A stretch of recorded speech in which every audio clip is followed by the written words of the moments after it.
চোখের দিকে তাকালেই বোঝা যায় ওর ভেতরে কি যেন একটা চলছে। পাশ থেকে জগন্নাথ মুচকি হেসে টিপ্পনি কাটল। আরে খগেন দা, ওসব জিজ্ঞেস করে লাভ নেই। ভূতনাথ বাবু তো ভূতের ভয় পেয়েছেন।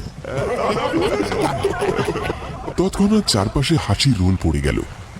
কিন্তু আশ্চর্যের বিষয়, ভূতনাথ বাবুর চোখে কোনো প্রতিক্রিয়া নেই, যেন কথাটা শোনেননি। আর ঠিক সেই মুহূর্তে বাইরে বাজ পড়ল। একটা বিকট শব্দ, দোকানের টিনের চাল কেঁপে উঠল, আর হ্যারিকেন বাতির আলো একবার ধপ করে নেভার উপক্রম হল। সবাই চুপ। কেমন যেন অস্বাভাবিক নীরবতা নেমে এলো দোকানটার মধ্যে। কেউ বুঝতে পারল না এই নিঃসঙ্গ গম্ভীর মানুষটার এমন বদলে যাওয়ার কারণ কি। বজ্রপাতের সেই বিকট শব্দের পর এক মুহূর্তের জন্য দোকানের পরিবেশ থমথমে হয়ে গিয়েছিল। হারিকেনের শিখা দপদপ করছিল, যেন বাতাসের সঙ্গে তাল মিলিয়ে কাঁপছে। কিন্তু জগন্নাথ বাবুর মুখে যে তির্যক হাসি, সেটা এত সহজে হার মানার নয়।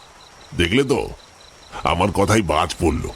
ভূতনাথ বাবু তো ভূতের নাম শুনে কেমন গুটিয়ে গেলেন। বলি, এমন ভূতের ভয় করলে চলে? পরান্দা কেটলি থেকে টুপটুপ করে চা ঢালছিলেন।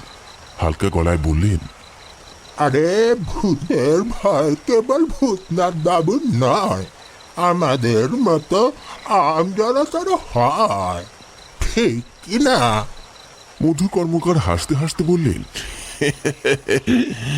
তবে তো বটেই। ছেলেবেলায় আমাদের মা কাকিমারা কত গল্প শোনাতেন।